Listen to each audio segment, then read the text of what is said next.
Facebook của em là Hạnh xinh đẹp, năm nay em 23 tuổi. Nick Facebook của bạn là gì? Nick Facebook mình là Thành đại gia. Thì năm em 18 tuổi em có quen một cái anh đó. Thì quen cũng 9 năm, 9 tháng. Anh tính hả?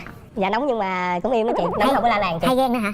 Dạ. Thì ghen nên chia tay cũ và có giúp kinh nghiệm mà chị. Nhưng mà cái cô này là cổ cũng chơi với bạn trai rồi nữa đó. Dạ không sao chị. Sau đạt kinh nghiệm đầu sẽ giúp ra được một bài học mà chị. Rồi bây giờ giả tỷ đang chạy ngoài đường thấy cổ có anh nào đang chở thì xử lý như sao? Đồng nghiệp bạn bè chở bình thường không sao chứ đừng có bắt quá. Dịnh tay lên đùi có được không? Ngồi sau đang dịnh đường đông mà phải Vì dịnh. an toàn thì dịnh được chị. Được phải. Gì vậy? Tại sao? Không. Có gì được không? Người đàn ông này thì lùn quá, mập nữa. Một món quà nhỏ muốn gửi đến anh. Nếu mà mình không có tới được với nhau thì anh nhìn cái con thằng lằn này anh sẽ nhớ tới em. Tới nhau mới nhớ, chứ không tới với nhau nhớ làm chi em. Thằng Mở thằng Lằn đó rồi Thành. Gì? Gì thằng lằn? Dạ, bí mật. Chào chú Quyền Linh và chào người đàn ông bí ẩn bên kia. Em tên là Tô Thị Tuyết Hạnh, nick Facebook của em là Hạnh xinh đẹp, năm nay em 23 tuổi. Tính tới thời điểm hiện tại thì em ế được 5 năm rồi. Giới thiệu rất là ấn tượng. Em đang làm công việc gì và quê em ở đâu? Dạ, em hiện đang là nhân viên văn phòng và quê em thì ở Lâm Đồng. Hiện tại thì em đang sinh sống ở quận 7. Chú Quyền Linh chào Hạnh xinh đẹp. Dạ con chào chú. Rồi. Chào anh Quyền Linh và chào chị Cát Tường. Mình tên là Trương Lập Thành, 31 tuổi.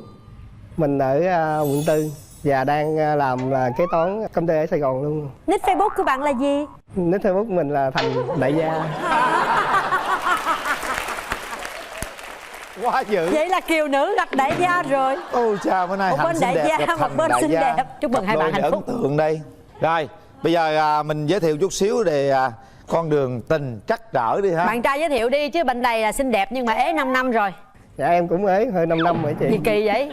Đại Dạ, gia em mà thì ế. cũng trải qua một mối tình nhưng mà do lúc đó còn trẻ quá là nó cũng nóng nổi, hơi nóng tính quá, là ghen quá nên cũng chưa có nhiều kinh nghiệm. Nhưng mà mình không có chăm sóc bạn gái gì trơn hả? Chăm sóc quá nên người ta cũng sợ quá. Ủa gì kỳ vậy? Người ta chăm sóc mình càng thích chứ sao sợ. Bạn chăm sóc cái kiểu gì? Bạn nói tôi nghe thử coi. Theo dõi nhiều quá lại ghen quá. Trời ơi, chăm sóc là khác. Mình lo lắng bữa ăn giấc ngủ hay là quần áo hay là đưa đón hay gì. Chứ còn mà bạn theo dõi, bạn ghen tuông cái đó đâu phải chăm sóc. Lúc đó thì cũng còn trẻ quá. Rồi bây giờ nếu có bạn gái thì bạn sẽ chăm sóc bạn gái kiểu gì? Sẽ thương yêu, lo lắng và chia sẻ cảm xúc nhiều hơn Đúng với bạn rồi. gái. Và mình sẽ lắng nghe cảm xúc của bạn gái nhiều hơn. Đúng luôn. Rồi em. Dạ em thì năm em 18 tuổi em có quen một cái anh đó. Thì quen cũng 9 năm, 9 tháng. Sau này thì anh đó ảnh quen thêm nhiều người khác nữa. Cho nên thôi nếu như cái gì mà nó dừng lại sớm tốt thì được thì mình cũng nên dừng lại. Chia tay sớm bớt đau khổ. Dạ. Bây giờ em muốn tìm kiếm một mẫu người bạn trai như thế nào? Dạ em muốn một mẫu người bạn trai chín chắn. Cá tính của em mạnh mẽ, em thoải mái lắm. Cho nên em muốn người đàn ông của em có thể bản lĩnh hơn em để kìm em lại. Em vui vẻ, em cởi mở lắm. Bạn của em có thể là nam, có thể là nữ. Em có thể chơi với tất cả mọi người. Và em cũng ham đi du lịch, em ham chơi lắm. Cho nên khi mà em có bạn trai thì em muốn nếu như mà những cái mà em có lỡ mà đi xa quá thì cái bạn nam đó biết cái cách khuyên em, biết cái cách nhắn nhủ cho em là em nên dừng lại ở đâu và em nên như thế nào là tốt. Là bạn trai không giữ lại đi luôn hả con? Dạ. Điểm mạnh, điểm yếu của em là gì? Em có thể tạo không khí vui vẻ, tạo ra những cái niềm vui. Em hay quên với lại em sàn lắm. Em là chúa câu giờ luôn. Bạn em mà hẹn em qua giờ này mà nhiều khi á 1 tiếng đồng hồ sao em cũng chưa xong á. Chết rồi, mai mốt mà hẹn hò đi chơi là bắt ảnh ngồi ảnh đợi cả tiếng đồng hồ vậy hả? Dạ thì em hẹn thì ảnh trừ hao. Là em hẹn 8 giờ thì 9 giờ ảnh cứ có mặt là được. Trời đất ơi, chi cực vậy trời. Thấy sao bạn trai? Dạ cũng hơi lo á chị. Bạn trai muốn tìm một mẫu người bạn gái như thế nào? Dạ em cũng tìm một mẫu bạn gái giống bạn gái vừa rồi nói. Trời ơi, Giống bạn gái vừa rồi nói tại em run của quá. bạn gái mà giống bạn trai là mệt lắm á. Mẫu bạn gái em là cũng biết chăm lo cho gia đình, kính trọng người lớn, thương người, biết giúp đỡ người thì kia thôi. Là mẫu em đơn giản vậy thôi. Bạn có ưu điểm khuyết điểm gì không? Dạ ưu điểm của em là hòa đồng, thích giúp đỡ mọi người, và nhiệt tình, vui vẻ này kia. Dễ thương. Dạ. Còn khuyết điểm của em là nóng tính và hay ghen, không có kiên nhẫn cho lắm. Chết rồi. Nóng tính hả? Dạ nóng nhưng mà cũng im đó chị, nóng không có la làng chị. Hay ghen nữa hả? Dạ. Thì ghen nên chia tay cũ và có giúp kinh nghiệm mà chị. Nhưng mà cái cô này là cổ có đi chơi với bạn trai rồi nữa đó. Dạ không sao chị. sau đợt kinh nghiệm đầu mới giúp ra được một bài học về chị. Rồi bây giờ giả tỷ đang chạy ngoài đường thấy cổ có anh nào đang chở thì xử lý như sao? Đồng nghiệp bạn bè chở bình thường không sao, chứ đừng có vấp quá. Vịnh tay lên đùi có được không? Ngồi sau vịnh đang vịnh đường đông mà phải Vì vịnh. an toàn thì vịnh được chị. Được phải không? Dạ. Nếu bây giờ cảm thấy phù hợp thì khi nào mình tiến tới hôn nhân được? Có thể là 1 hoặc 2 năm, có thể sớm hơn. Thì hiện tại giờ bạn đang ở với ai? Dạ ở với gia đình, ở với ba và anh em. Không có yêu cầu gì ở bên đàn gái nữa không? Dạ không dám yêu cầu nhiều à. Không yêu cầu gì hết ha. Thế cũng được lắm á nghe, đẹp trai đó. Sẽ qua gặp bên đàn gái đây. Em không thích tật xấu gì của phụ nữ? Dạ trang điểm đậm quá. Trang điểm đậm cũng đẹp mà. Không đậm quá mất thời gian nhiều quá anh. Em thích sự đơn giản hơn. Mất thời gian với tốn tiền nữa ha. Dạ đúng rồi, tốn kém anh. Dạ con chào chú. Chào con. Vậy có đậm gì Không không? đậm. Này cũng dễ thương mà. Này nhẹ nhàng dễ thương, có đồng tiền nữa ha. Hỏi cụ thể hơn là người con thích cao hay là gầy hay là mập hay là lùn hay gì thế nào đó? Dạ con thích đàn ông là phải cao. Và điều con đòi hỏi ở người đàn ông á là người đàn ông đó phải sạch sẽ. Bên đó có sạch không chú? Sạch. Ủa tại sao là phụ nữ hay nghi ngờ đàn ông ở dơ quá ta? Coi lại mình coi sao. Dạ thường thì đàn ông họ bê bối lắm, cho nên con muốn một người đàn ông sạch sẽ, tươm tất.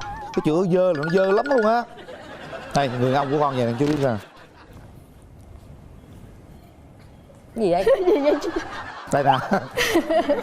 Được không? Khởi giày được không? Người đàn ông thì lùn quá, mập nữa. Dễ thương chứ mà con thích đàn ông cao à. Chú nói vậy thôi chứ không biết bằng về không nha.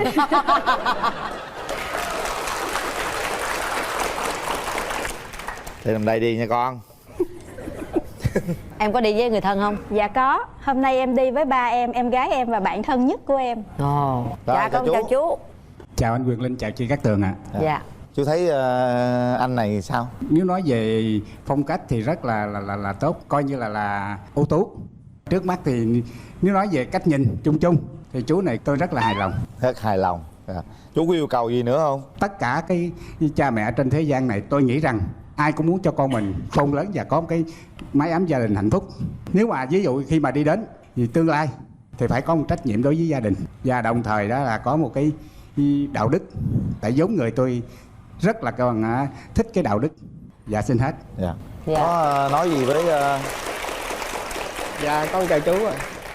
Thì cái yêu cầu của chú thì con đáp ứng được. Tại vì con cũng là con người có trách nhiệm. Bạn trai mình có đi với ai không em? Dạ em đi với các chị và anh đồng nghiệp ạ. Xin chào anh chị MC tài năng và mắt tay. Mình là Nhật, đồng vừa là bạn vừa là đồng nghiệp của Thành. Nói về Thành là nói về ba yếu tố thôi, là ba tốt, là tốt bụng, tốt làm và tốt ăn. Đó. Còn nói về bạn gái thì mình nói bạn gái của Thành, Tiết Hạnh đây thì hai bạn cũng ok, cũng tương xứng, cũng dễ thương. Cho xin ý kiến của một chị nữa nè. Chị là chị sao? Dạ chị dâu của Thành. Chị dâu của Thành. Dạ nói chung là Thành thì rất là tốt, chân thành, tình cảm. Thì em yên tâm nếu mà là một người bạn của Thành, hoặc là nói xa hơn là về làm vợ của Thành, thì an tâm về hạnh phúc và mọi chuyện là Thành đã lo được ok. Dạ. Chị thấy được đó nha em Thành. Dạ cảm ơn chị. Rồi. Bây giờ thời gian của hai bạn cố gắng thể hiện mình cho bạn kia thấy mình tốt lành nè, tốt bụng, bụng ăn. tốt lắm à. Cảm ơn lên.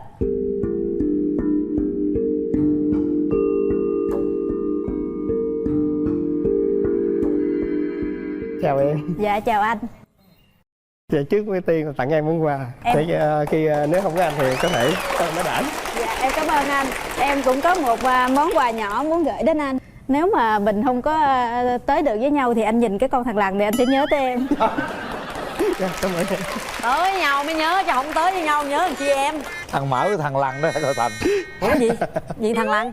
Dạ bí mật. Cái này bí mật đấy là về bởi sao anh. Rồi thì hai người trò chuyện với nhau. Nếu chiều cao của anh không được như mong muốn của em thì em nhận xét thế nào? Em thấy anh cũng vừa người cũng bự con á chứ. Dạ em thấy anh như vậy là cũng rất là được. Body đẹp. Nếu em chơi thì càng tốt, cảm ơn em. Dạ còn anh thấy em như thế nào? Nếu em dễ thương, quá lớn đồng tiền. Em thấy anh có phù hợp với tiêu chuẩn của em ngoài chiều cao không? Dạ có. Anh có nhiều cái đức tính rất là tốt và ba em nói anh rất là được. Ba em sẽ không nhìn lầm người và em tin là anh rất là tốt. Nếu như mà mình quen nhau thì anh có thể chăm sóc tốt cho em không? Tôi nói điều đó được. Dạ em thì có nhiều cái em nông nổi lắm. Em cũng Sáng nắng chiều mưa lắm, anh có chịu được cái tính thời tiết đó của em không? Anh chịu được, nhưng mà có những cái điều anh không thích á, anh sẽ không có la làng, nhưng mà anh tỏ thái độ không thích đó thôi. Nên như vậy thì em cũng sửa đổi lại. Dạ, em sẽ chú ý đến cái đó của anh. Ví dụ không thích cái gì? Ví dụ không thích cái gì? Ví dụ em không thích em làm sao? Không thích em quay đi. Quay đi. Em quay đi rồi người ta có cái gì để chú ý? Không, em quay đi nhưng mà những liếc này chị. Mà thường là em không thích cái gì ở bạn gái? Thì trang điểm lâu quá. Tôi thích lâu đó rồi sao? Thì khi nhìn em anh phải chờ đợi được. Cuối cùng cũng chờ đợi được mà. Dạ. Nhưng mà chắc đợi trong thời gian thôi.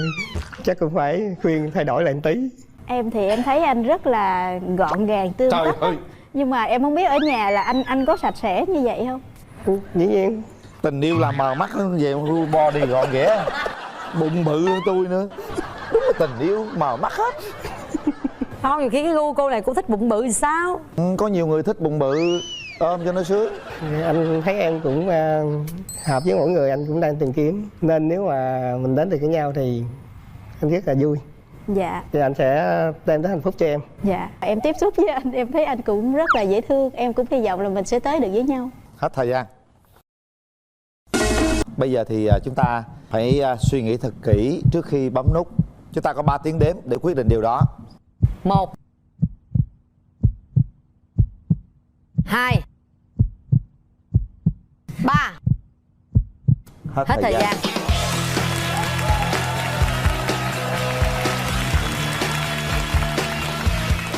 Đấy. Ấy da, vậy là Thành đại gia gặp Thành xinh đẹp rồi đó nha. Hai người đấm tay đây chứ mà. Con xin phép bác cho con được tiến tới và hẹn với Hạnh. Và con sẽ hứa sẽ đem hạnh phúc và sự chân thành đến cho Hạnh. Xin phép bác cho con hôn Hạnh cái hôn đầu tiên đi. Có thủ tục mà. Mạnh mẽ lên. Dạ, cho con xin phép bác. Dạ, cho con hôn em Hạnh.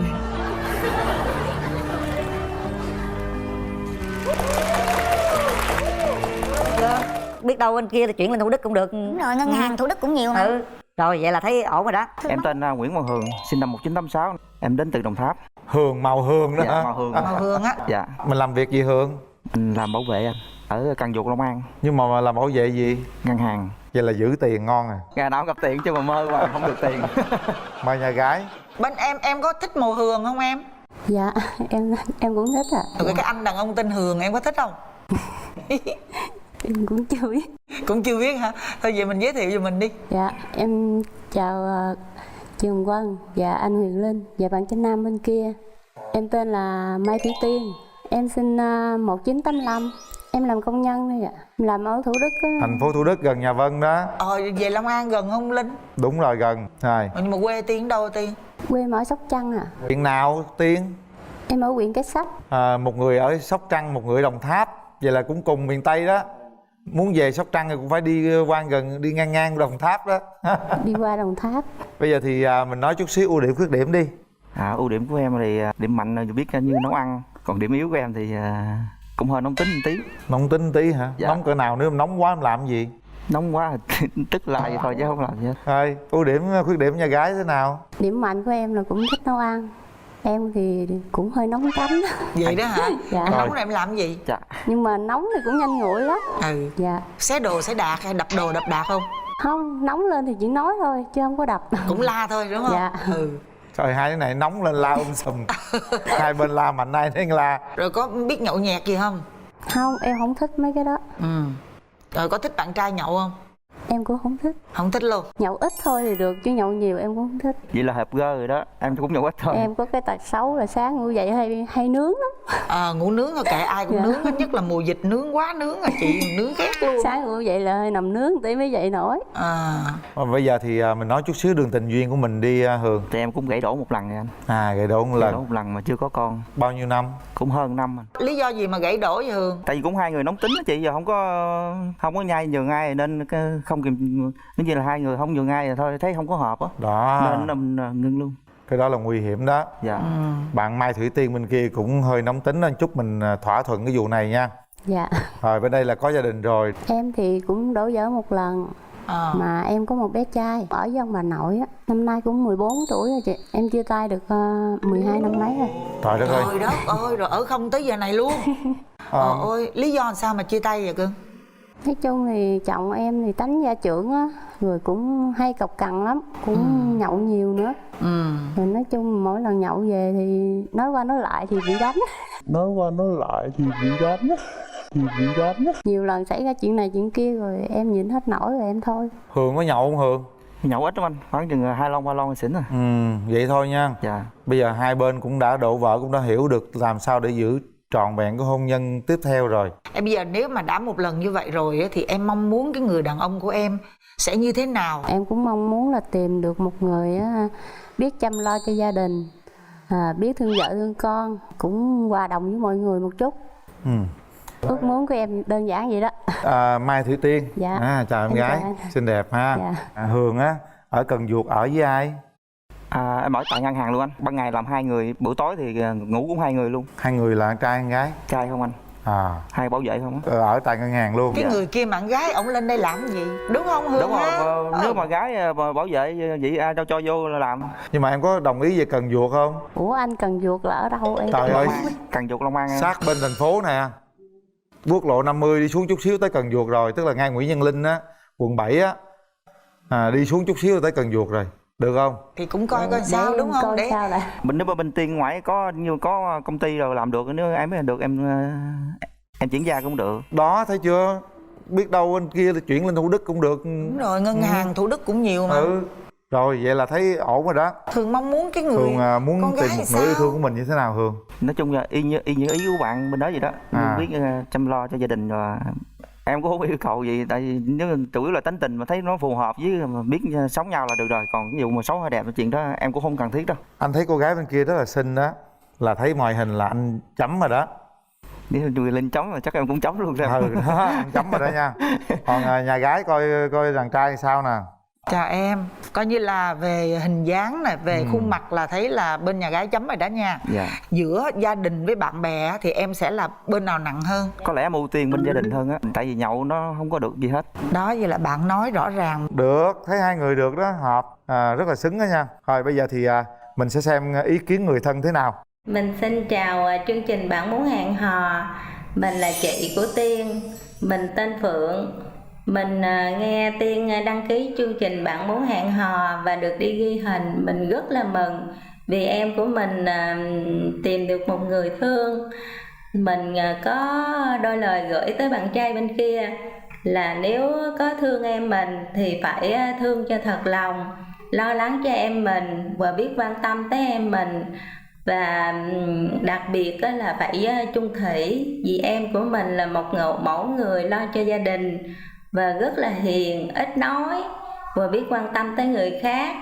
Cho nên mình muốn cho em mình có người thương, sẽ thương yêu nhau, lo lắng cho nhau và sống hạnh phúc. Và nếu mà có tìm hiểu đi tới hôn nhân thì sẽ hạnh phúc, vui vẻ. Mình xin chào. Rồi, giờ nghe người thân của Tiên nói chưa Hường? Dạ, em thấy sẽ cố gắng. Rồi bây giờ thì thôi mở rào. Mở rào đi. Mở rào.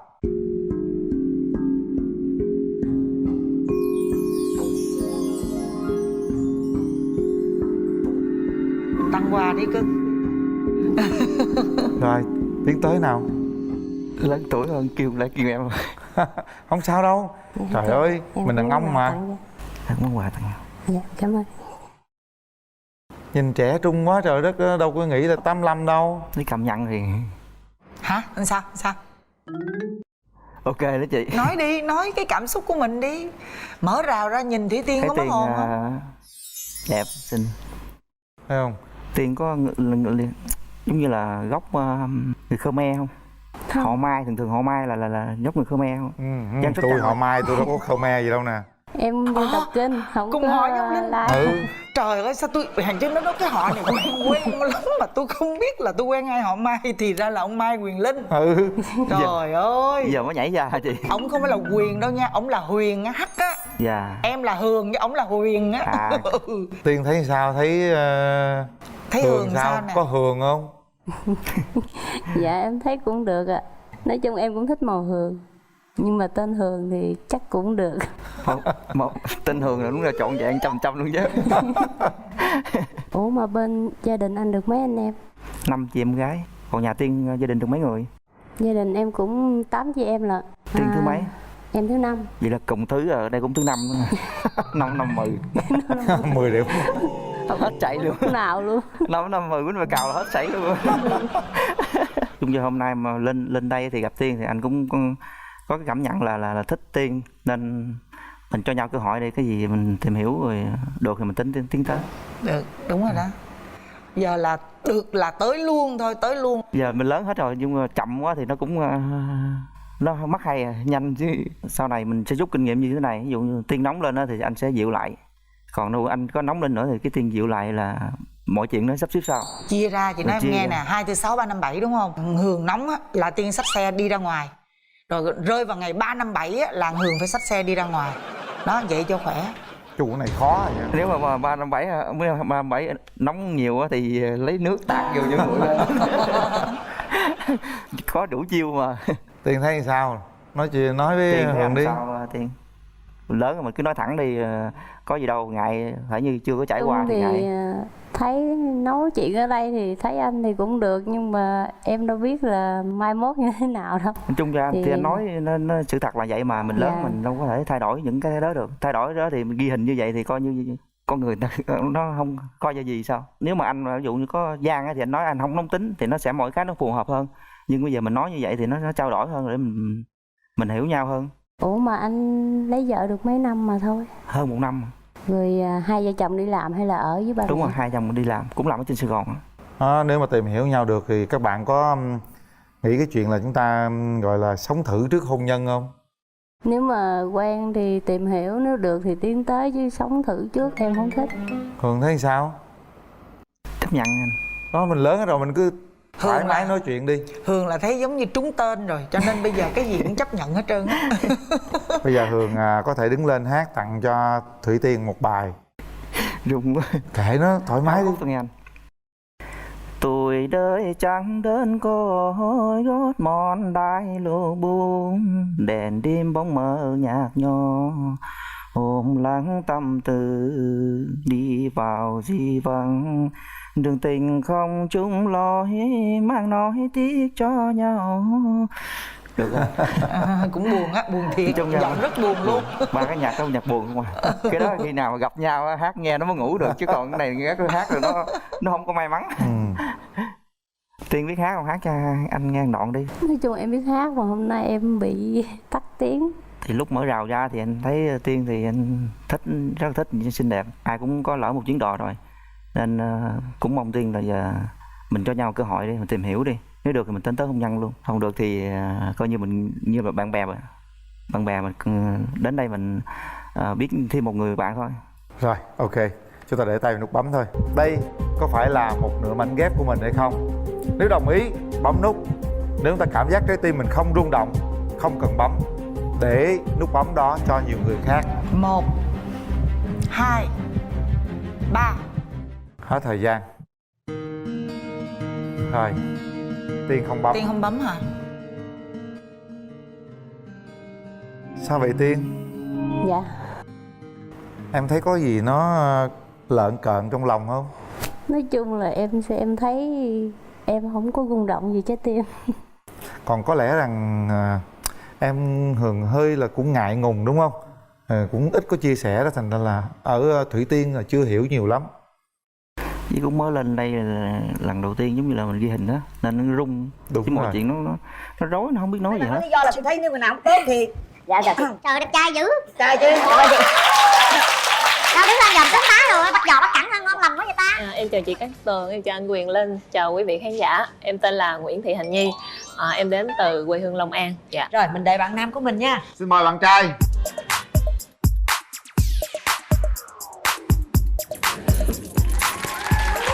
Xin chào anh Quyền Linh, xin bạn. chào quý vị khán giả có mặt trong trường quay ngày hôm nay, và xin chào quý vị khán giả có mặt nhà. Chúc quý vị khán giả ở nhà có một buổi chiều cuối tuần thật là vui vẻ cùng với gia đình. Tập cái lời chào này lâu chưa? Dạ em cũng mới tập, run quá nên là bị líu. Run quá hả? Dạ. Bạn tên gì? Dạ em tên là Lê Văn Lộc. Dạ, hiện tại thì em đang làm nhân viên bán xăng ở dưới Biên Hòa. Bán xăng? Dạ. Nhiêu tuổi? Bơm xăng. Dạ em năm nay 27 tuổi. 27 tuổi, bên kia là bạn Nhi nha. Nhi ở Long An. Em run quá nên là xin phép cho em gửi lời chào đến bên chị Cát Tường và bên ấy. Dạ, chào anh ạ. Cảm giác thế nào khi mà bạn ngồi tưởng tượng một cô gái bên kia sẽ là người mình hẹn hò? Dạ, rất là hồi hộp và tò mò. Tò mò. Dạ. Đó giờ có cảm giác đó chưa? Dạ, hình như là chưa. Có bao giờ bạn run vậy chưa? Dạ, chưa luôn.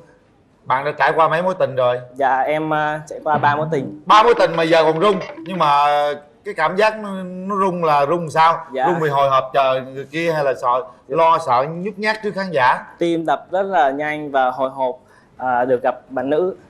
Dạ, chờ đợi lâu lắm rồi. Nhi thì sao? Mình quê ở Long An hả? Nhưng mà mình làm việc ở đâu?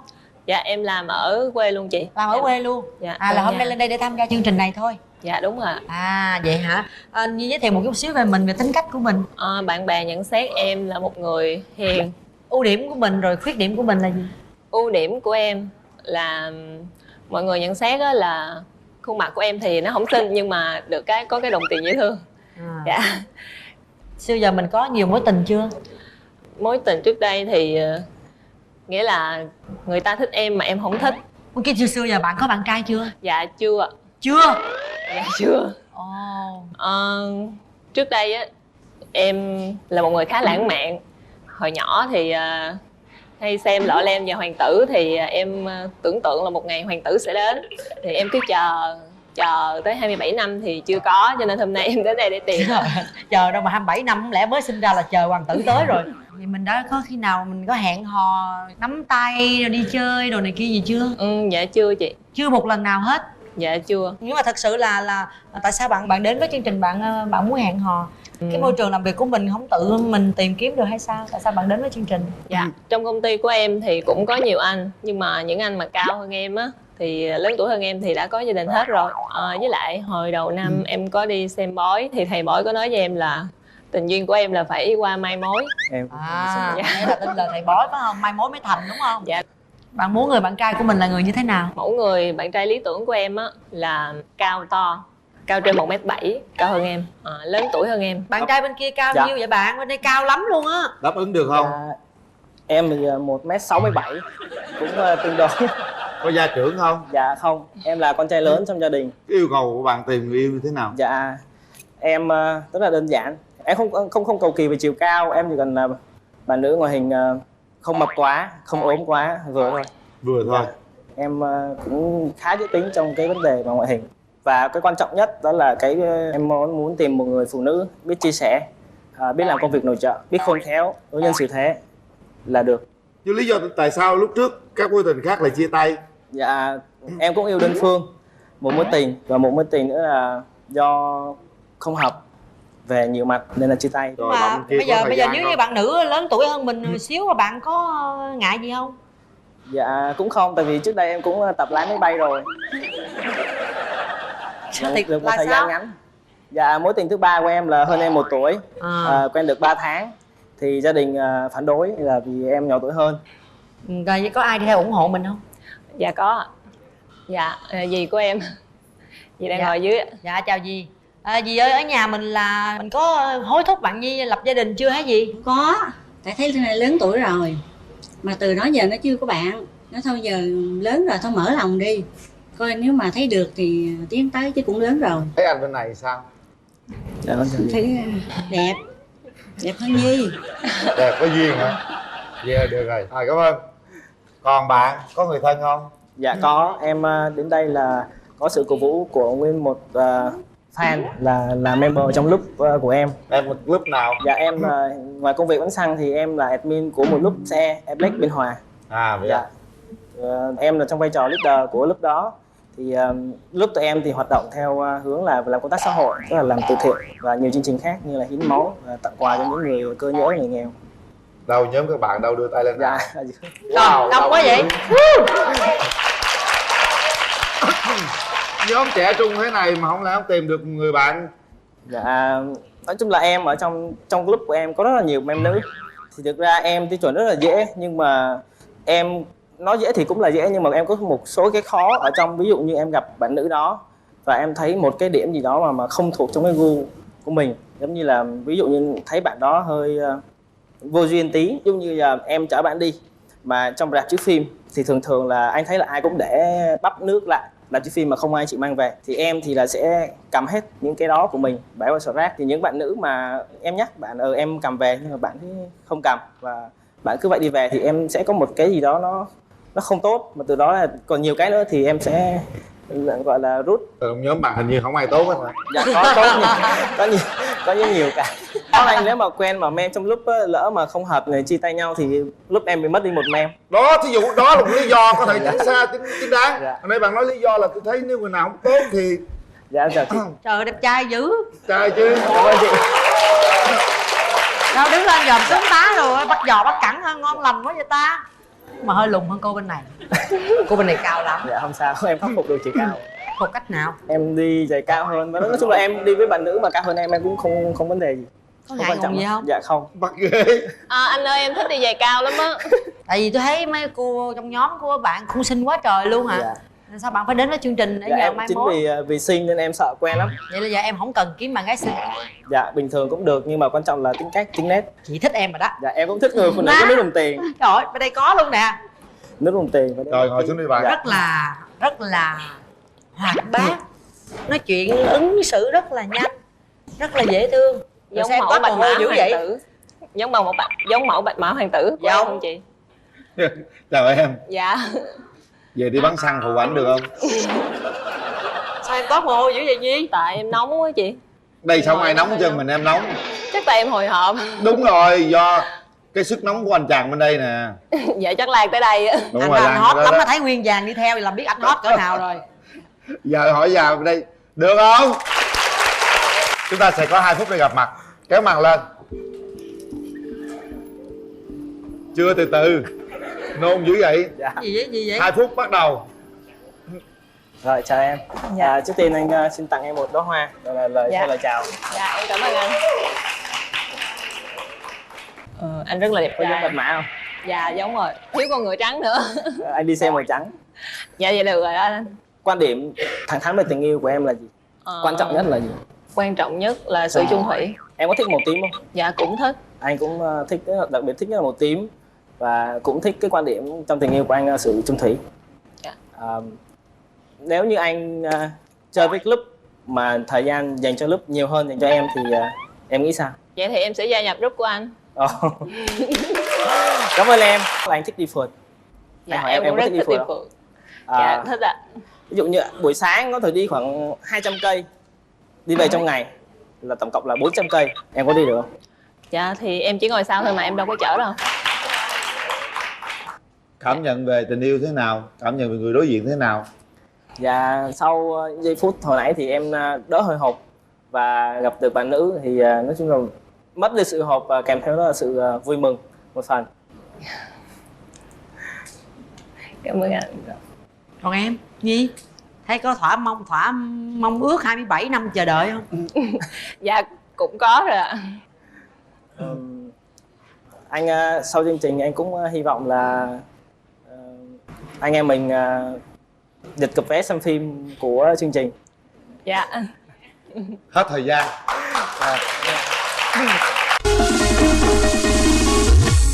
Chúng ta sẽ có 3 tiếng đếm để quyết định trái tim các bạn có rung động hay không.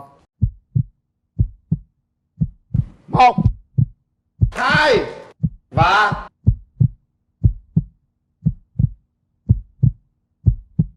3. Hết thời gian. Tôi hơi lo chút xíu. Sao mới có 2 mà anh bấm rồi anh? Em sợ nó không ăn. Đó bây giờ vô cao thấy thì sao?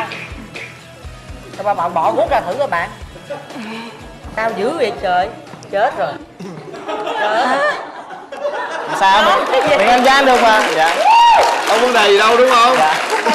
Cao không quan trọng ở đây. Hai bạn có thể nắm tay để cảm nhận về nhau.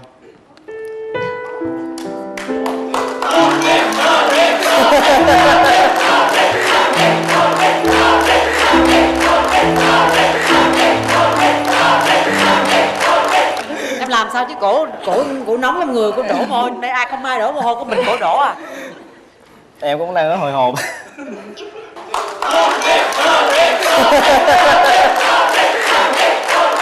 Em thích từ nó được cái nó lanh vậy thôi. Dạ cái đó để dịp khác ạ. Từ từ ạ.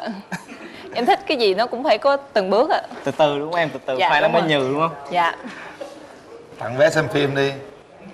Tôi lo nhìn cặp đôi này tôi thấy ngộ quá nên tôi quên cái vụ này luôn. Đây thay mặt chương trình Rồi, tặng em cho xin cảm hai ơn em. chương trình. Chúc mừng em đã tìm được bạch mã hoàng tử sau Dạ. 27 năm chờ đợi. Dạ. Và hy vọng rằng một ngày gần đây nhất là Cát Tường và Quyền Linh sẽ nhận được tin mừng từ hai em. Dạ. Em có phải là một người gia trưởng không? Dạ không ạ, em không có tính gia trưởng này, hiền lắm, không có gia trưởng đâu.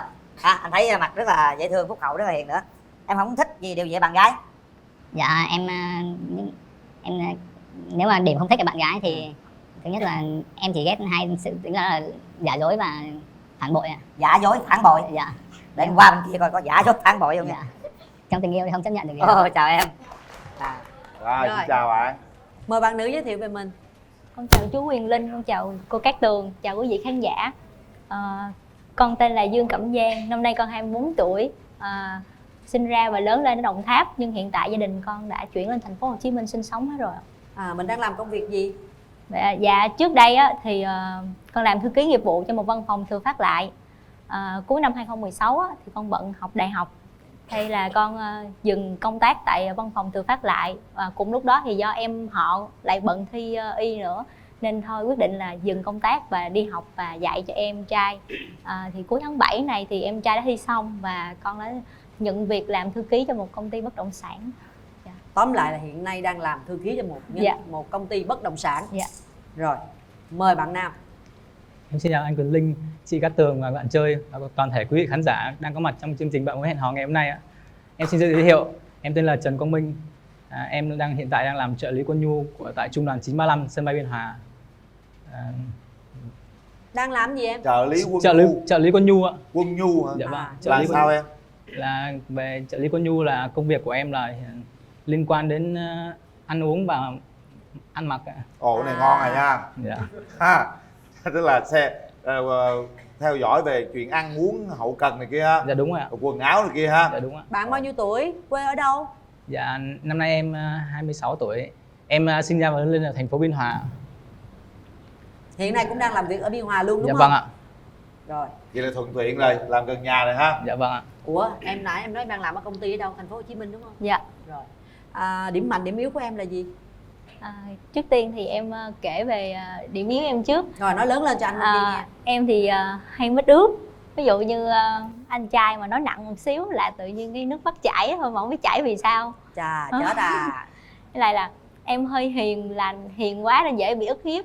Ví dụ như lúc nhỏ hai anh em đi học có một cái anh kia anh cứ hay giật tóc em. Xong cái về không dám mét mẹ mà cũng không dám nói bố luôn. Xong là về kể anh trai cái là hai anh em bài kế ra. Đợi cái bạn nó đi ngang nhà xong rồi anh ôm cái bạn nó lại xong rồi em cắn một cái xong rồi chạy vô nhà hai anh em đóng cửa lại. Trời ơi, giống quỷ không? Nhưng mà bây giờ em yên tâm, nếu em có một bạn trai là quân nhân thì chị nghĩ là không ai dám ăn hiếp em. Dạ. Nhược điểm thứ ba là em dễ bị mềm lòng lắm. Ví dụ như biết rằng là mình không có muốn giúp người ta nhưng mà người ta năn nỉ một hồi cái tự nhiên cái mềm lòng mới giúp đỡ. Điển hình như là một lần đó bạn kia bạn mượn tiền em, mượn tiền xong là biết là thế nào là một là mất tiền, hai là mất bạn, thế là cũng quyết định là cho mượn tiền, xác định luôn là mất bạn, mất luôn tiền. Cuối cùng là y như vậy. Dạ. Hay quá, chúc mừng em. Dạ. Còn nữa hả? Dạ không. Khuyết điểm nhiều vậy? Dạ hết khuyết điểm thôi. Giờ tới ưu điểm. Ưu điểm thì như em nói là sống đơn giản, hiền lành, nhiệt tình, vui vẻ, thích làm những công việc nhà, làm đồ handmade chẳng hạn. Ví dụ như cái hoa này là do em tự làm. Dạ. Rất là khéo tay. Dạ. Những thường rảnh rỗi thì hay phụ mẹ làm việc nhà, hay giúp đỡ anh trai. Rồi. Dạ. Mời bạn trai giới thiệu về ưu điểm và khuyết điểm của mình. Dạ, về ưu điểm của em thì em biết nấu ăn, em không hút thuốc, không rượu bia. Còn về khuyết điểm thì nói lớn lên em. Dạ, còn về khuyết điểm thì em đôi lúc hơi cầu toàn quá nên là người ta nhận xét là hơi khó tính á. Với lại nhiều khi em kiểm soát cảm xúc không được tốt lắm á. Có nghĩa là ví dụ như kiểu em nghe một bài hát nào đó mà động lòng thì có thể khóc, rất là buồn đến lúc mà Khóc luôn hả? Ví dụ như là bài Trai là lắm không của Phạm Hồng Phước ạ. Dạ, em rất là xúc động vì nghe bài hát đó. Em thuộc bài đó không? Dạ, cũng có nhưng mà không. Hát vài câu đi. Dạ, em hát bài. Dạ, Nói lớn lên cho bên đây nghe với em, hát lớn lên. Dạ. Cho một tràng pháo tay, hát lớn lên nha. Cha thường kể nhiều lắm về thời niên thiếu. Cha hay đạp xe mỗi sáng cóc cách tới trường. Ngay khu phố trước nhà có khu già bán bánh thơm lừng. Những chiếc bánh bao tròn mùi ấm áp khói bay. Mẹ kể ngày xưa thời đấy trông mẹ đẹp lắm. Cha con say đắm say đuối nhớ tương hoài tư. Ôi những túng hẹn hò chiếc xe đạp đưa đón con về. Những năm tháng tươi đẹp của tuổi thanh xuân. Cha già rồi đúng không? Mắt kém tay chân thì run. Cha già rồi đúng không? Sao cứ nói lung tung chuyện cũ. Cả cuộc đời với cha chỉ sống để yêu một người là mẹ của các con thôi. Có lẽ cuộc đời còn có bao nhiêu lần 10 năm nữa. Cha kể tôi nghe. Em cảm nhận giọng hát của anh như thế nào? Dạ, giọng của anh rất là ấm, rất là truyền cảm và Nghe rất là có hay. khóc không? Nghe rất ấm lòng. Nghe ấm lòng. Cặp này gặp nhau có chuyện gì khóc rồi không biết ai dỗ ai. Về tình trường thì sao? Em trải qua bao nhiêu mối tình rồi em? Dạ, em đã trải qua 2 mối tình ạ. Một mối tình là thời em học lớp 12 và một mối tình là bắt đầu năm cuối ở đại học ạ. Mối tình cuối này kéo dài không em? Dạ, kéo dài 1 năm ạ. 1 năm. Dạ. Lý do chia tay? Dạ, lý do chia tay là do khoảng cách xa, địa lý xa quá. Xa luôn? Dạ. Ở đâu mà xa? Dạ, do là em học năm cuối thì đến lúc em ra trường là người yêu em ở Hà Nội, còn em thì vào trong Biên Hòa làm việc. Thì với lại bố mẹ cô ấy cũng không đồng ý là cho yêu xa, vậy cho nên là lý do là chia tay. Lý do yêu xa nha. Bạn gái bên kia hiện nay đang ở đâu vậy? Dạ, con đang ở thành phố Hồ Chí Minh nè. Hả? Con đang ở thành phố Hồ Chí Minh. Mà quận mấy bạn? Dạ, con ở Bình Thạnh. Bình Thạnh hả? Dạ. Bình Thạnh lên Biên Hòa nó cũng không xa. Không xa đúng không? Dạ. Trải qua bao nhiêu mối tình em? Dạ, chính xác là 2 mối tình. Từ nhỏ tới lớn, đến lúc mà học năm nhất năm 2 đại học luôn á là chưa có quen ai hết. Rồi bởi vì mẹ luôn luôn dặn là trời ơi con ơi, lo học trước đi rồi yêu sau. Rồi sau đó tới năm 3 năm 4 cái đầu mẹ bắt đầu hối, chuyển suy nghĩ là hối là phải quen bạn bè đồ. Bạn bè người ta đã có bồ hết trơn, người ta lừa con đó. Xong thì cũng có quen một bạn lúc học đại học, nhưng mà lúc đó do hai bên bận học này nọ rồi cũng chia tay.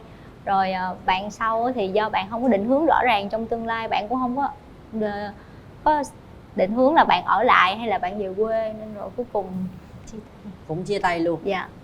Nói chung thì mình cũng chưa có nhiều kinh nghiệm, nhiều dạ. sóng gió gì trong tình yêu ha. Dạ. Bây giờ bạn mong muốn tìm một người bạn trai như thế nào? Tại vì á con là người sống đơn giản nên mong muốn một bạn trai cũng là một người sống đơn giản thôi, chân thành, hiền lành, như là bố của con là được rồi. Tại vì bố con là người rất là thương mẹ con. Nhiều khi là bố mẹ cãi nhau nhưng mà chưa bao giờ cãi trước mặt con cái, là hai bố mẹ cãi nhau là bơi xuồng ra ngoài ruộng, xong rồi cãi nhau xong rồi về vui vẻ lại bình thường. Không để cho con cái phải chứng kiến những cái cảnh bất hòa của hai vợ chồng, đúng không? Muốn tìm một mẫu người bạn trai như vậy. Điều gì em không thích ở người bạn trai? Không thích ở bạn trai thì thật ra là không thích tính gia trưởng cho lắm. Còn ngoại hình thì không có đánh giá cao ngoại hình, chỉ là bạn không cần gia trưởng là được. Chỉ cần không cần gia trưởng thôi. Bạn trai, mẫu người bạn gái của em thì sao? Dạ, mẫu người bạn gái của em thì trước hết là bạn gái vui vẻ, hòa đồng và năng động, một chút gì đó cá tính. và hơn nữa là phải thông cảm và biết sẻ chia. Còn về ngoại hình thì không cần phải là quá đẹp quá hay gì, chỉ cần cân đối tương xứng với em rồi. Em có phải là một người gia trưởng không? Dạ không ạ, em không có tính gia trưởng này. Hiền lắm, không có Dạ. gia trưởng đâu. Anh thấy mặt rất là dễ thương, phúc hậu, rất là hiền nữa. Em không thích gì điều gì ở bạn gái? Dạ em nếu mà điểm không thích ở bạn gái thì thứ nhất là em chỉ ghét hai sự tính là giả dối và phản bội ạ. Giả dối, phản bội. Dạ. Để em qua bên kia coi có giả dối, phản bội không nha. Dạ. Trong tình yêu thì không chấp nhận được điều Ồ, chào em. Anh bên đây dễ thương, hiền lắm. Dạ. Rất là hiền ha. Dạ. Nhưng mà cái khoảng cách từ Bình Thạnh tới Biên Hòa đó em thấy như sao? Dạ con thấy nó không có xa lắm. Không xa lắm đúng không? Dạ.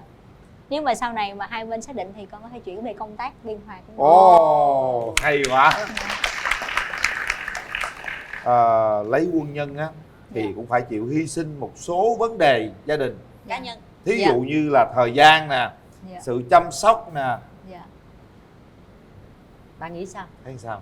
Dạ, kiểu như con là người phụ nữ gia đình đó, theo nghĩa phụ nữ truyền thống thì con nghĩ vấn đề này rất là bình thường. Bình Dạ. thường. Dạ. Ồ, như vậy tốt rồi. Vậy là chú yên tâm rồi đó.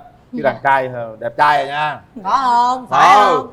Đừng nổ nha. Trời ơi. Đừng có ưu tiên nha. Không ưu tiên đâu. Coi đi rồi biết. Bây giờ nếu như mà được á thì bạn muốn khi nào tiến tới hôn nhân? Thời gian thì con nghĩ là chắc là do bên Nam quyết định, với con thì sao cũng được. Sao cũng được. Nếu mà giả tỷ người ta muốn lấy luôn 3 tháng 6 tháng tới là lấy luôn, chịu không?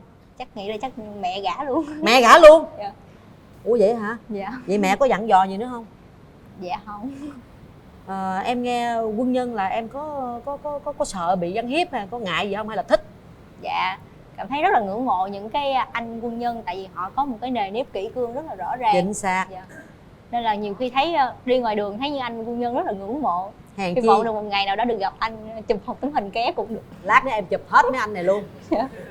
Dạ. Hèn chi chưa trơn đòi xuống Biên Hòa ở rồi. Wow. Được ha, quá dữ ha. Hoài cô này cô nói cô rất ngưỡng mộ mấy anh quân nhân, mà nhìn anh này chắc ngưỡng mộ dữ nữa. Dạ. Được. Muốn ăn có ăn nè, muốn mặc có mặc nè, là khỏe rồi đó. Quân nhu mà. Nuôi là trắng da dài tóc luôn ha. Trắng da dài tóc luôn. Bây giờ Tường hỏi bạn nè, bây giờ nếu được thì khi nào bạn tiến tới hôn nhân? Dạ, em thì hiện tại là 26 tuổi thì em nghĩ là thời điểm hôn nhân để mà chín chắn mà tới tiến tới hôn nhân để lo cuộc sống gia đình sau này thì em nghĩ là khoảng 2 năm nữa. 2 năm nữa. Dạ. Vậy thì bây giờ 2 năm này nè, cái chuyện hẹn hò là nó cũng hơi khó khăn đó, thì em định sắp xếp hẹn hò như thế nào? Không, công việc của em thì ngoài cái giờ thời gian mà công việc hành chính á, thì em buổi tối có rảnh và trừ lúc trực chiến rồi thì thời gian sẽ vẫn thu xếp để cho bạn gái được ạ. Rồi. Dạ. Do mình cố gắng thôi, chứ còn mình cố gắng đến với nhau thôi, chứ còn cái thời gian mình sẽ sắp thu xếp được. Có nghĩa là giờ bạn gái Thành phố Hồ Chí Minh đối với em là không vấn đề gì hết đúng không? Dạ vâng ạ. Sau này nếu mà cổ đi theo em xuống Biên Hòa thì em có lo cho cổ được không? Dạ được ạ. Nhà Biên Hòa luôn mà. Được Dạ. ha. Rồi tôi thấy quá hợp lý rồi. Hợp lý, Không được rồi. nói hết trơn. Bây giờ mình hỏi người thân thôi. Hôm nay em đi với ai bạn gái? Em đi với ai? Dạ, hôm nay em đi với chị họ và em Trang. Dạ. Rồi, đâu cho gặp chị của em đâu? Dạ. Chào anh Quyền Linh và chào chị Cát Tường, chào khán giả trường quay. Giang ơi, bạn trai là cái mẫu người đúng như em chọn đó. Hiền, dễ thương. Còn em trai bạn Giang của chị là không có phản bội đâu. Rất là ngoan, nhiệt tình. Nói chung là bạn Giang là mẫu người phụ nữ của gia đình đó. Không có phản bội đâu, yên tâm đi, chỉ bảo đảm rồi đó. Chị có muốn đặt yêu cầu gì bên đây không? Dạ không em thấy là ổn. Ổn hả chị hả? Dạ. Rồi, cảm ơn chị. Vậy được cho em. Được dạ, em ha. Rồi. Không biết là mấy anh có anh nào sẽ đại diện cho bên nhà trai ạ? Xin chào anh Quyền Linh, chị Cát Tường. Dạ. Chào quý vị khán giả xem truyền hình. Anh muốn nói với Minh mấy câu như này này. Em Giang bên này thứ nhất là hiền, thứ hai là ngoan, thứ ba là thông minh, xinh đẹp. đẹp lung linh ấy. Thế mà anh thấy là rất hợp với Minh. Thế còn anh nói với Giang là Minh là một người rất là ngoan, ngoài phẩm chất đạo đức chính trị rồi về năng lực chuyên môn rất là tốt. Minh còn rất là tài giỏi trong việc đi chợ. Và thứ hai là thêu thùa may vá, gập quần áo là chuyên ngành đấy. Nên là anh hy vọng là hai người sẽ đến với nhau. Xin cảm ơn. Trời, quá tốt. Lời giới thiệu của Thu trưởng rất là ý nghĩa. Nấu nướng này kia, đi chợ ha, may vá thêu thùa số 1. Trời ơi, chị là chị bấm liền chứ chị không Giờ chờ hiếm có người đợi đàn ông mà đi chợ mua may vá thêu thùa lắm em ơi. Rồi, thôi bây giờ là nói thì nói, vẫn theo thủ tục là hai bạn phải gặp nhau, trò chuyện tâm tình coi mình có cảm tình với nhau hay không nha. Kéo màn lên.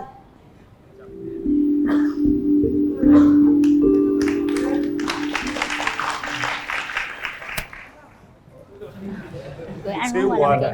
Xanh luôn ha, thấy đồng phục không? Màu xanh hy vọng.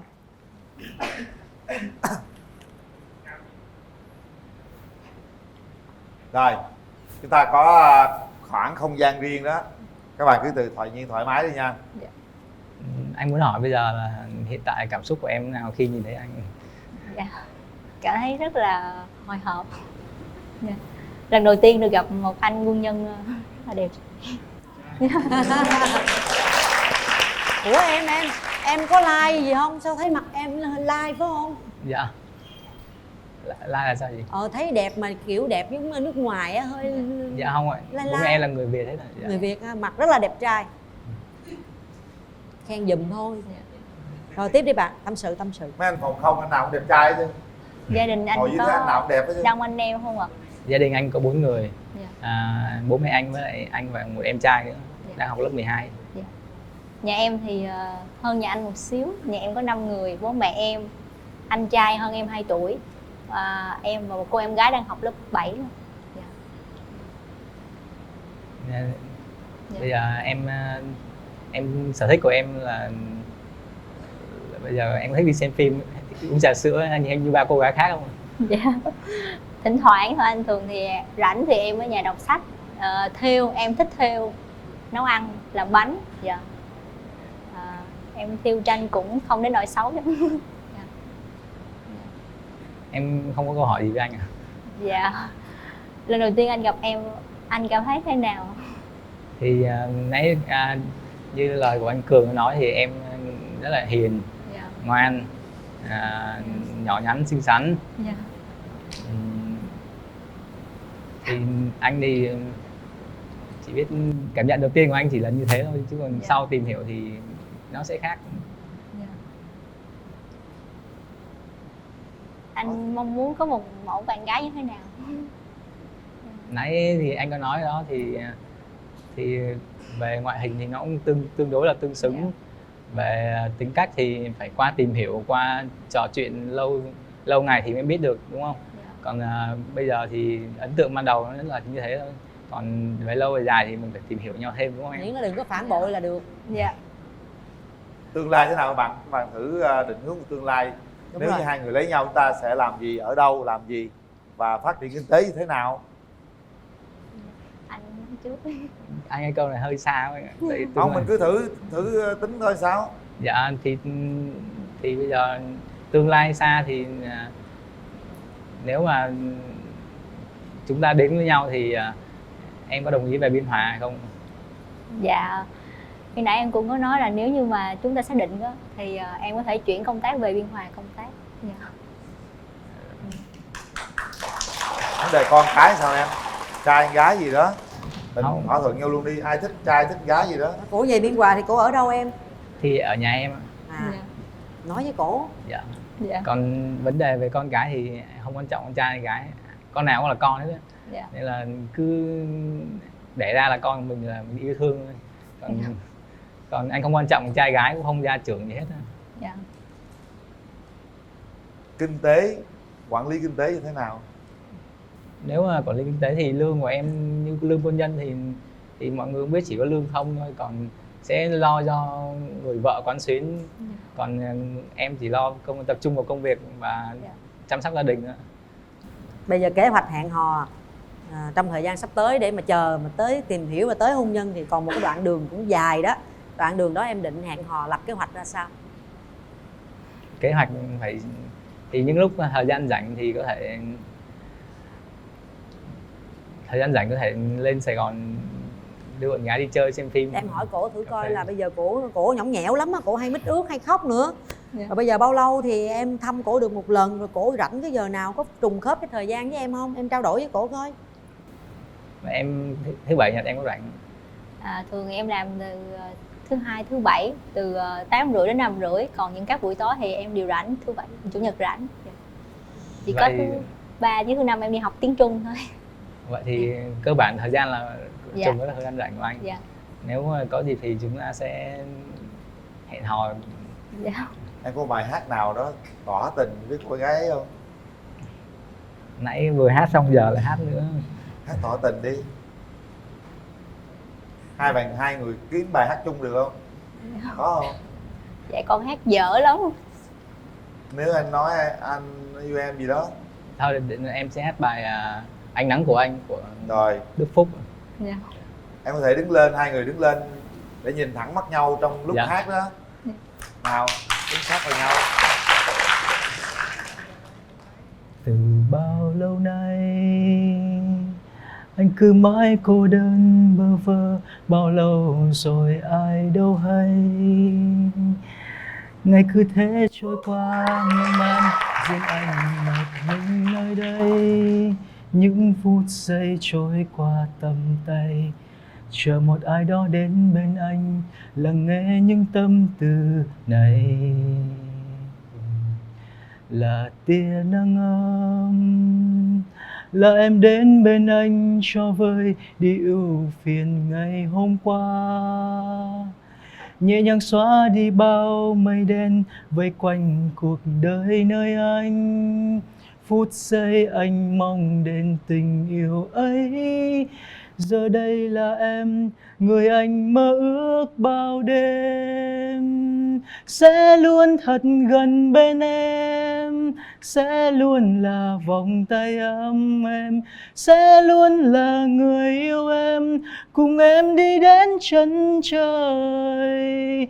Lắng nghe từng nhịp tim anh, lắng nghe từng lời anh muốn nói. Vì em luôn đẹp nhất khi em cười, vì em luôn là tia nắng trong anh không xa rời. Em gái vẫn nắm tay đi bạn. Nào, em gái cảm nhận những giây phút vừa qua thế nào? Hãy nhìn thẳng mắt anh ấy nói. Rất là hồi hộp và tay rất là run ạ. Giọng anh rất là ấm, rất là truyền cảm và ngọt ngào. Anh hãy nói câu gì tự đáy lòng của mình đi. Giờ em hiện tại thì em đồng ý hẹn hò với anh nhé.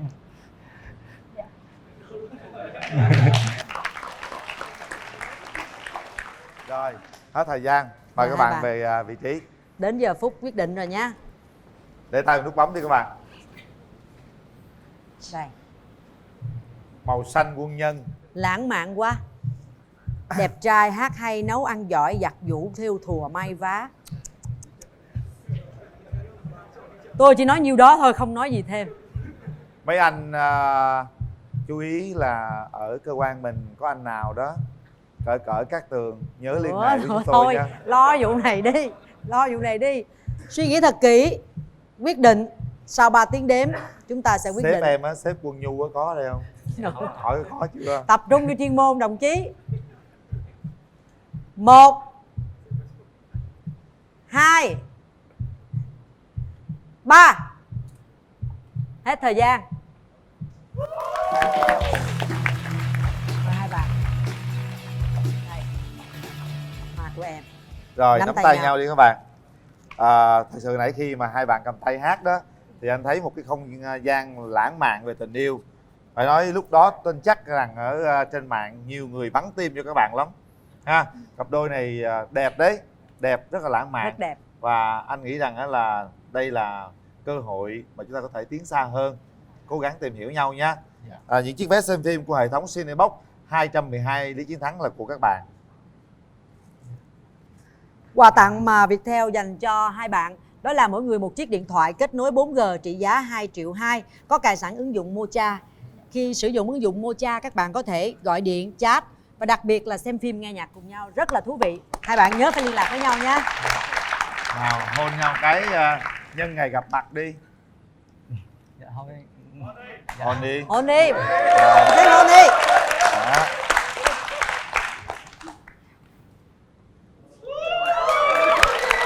Cô bé dễ thương, dễ Mà sợ. cũng dễ thương luôn, nữa thiệt trời á. ơi. Mới vừa đưa vô cô này. Trời ơi. Thiệt á, ở đây mấy cô kia là toàn là né đồ gì nè, nhăn lại trời ơi. Hai anh quân nhân á, anh quân nhân trước thực sự là hơi khô chút xíu. Anh nói cũng đúng, hơi vô cảm xíu. Nhưng mà anh quân nhân thứ hai này Bù lại tuyệt vời, ha, quá tuyệt vời. rất tình cảm, đầy đủ hết trơn á, đẹp trai nữa. Cô này cũng quá dễ thương luôn. Tôi chúc các bạn sớm trở thành cặp đôi dễ thương nhất trong chương trình Bạn Muốn Hẹn Hò nhé. Em cảm ơn anh chị ạ. Rồi, cảm ơn hai bạn. Chúc hai bạn hạnh phúc. Hay da, cái cặp đôi này mới đẹp làm sao. Một Rất màu đẹp. xanh hy vọng là mình sẽ được mời đến dự một cái đám cưới thật là hoành tráng của quân đội, đúng không anh? Đưa máy bay tới chợ đó. Hồi đó giờ em chưa được cái cảm giác đó luôn á. Bữa nào mình xin ảnh lên chỗ cơ quan thăm ha, coi làm việc như thế nào. Rồi sẵn lên đó em có làm mai cho các Tường, làm mai luôn.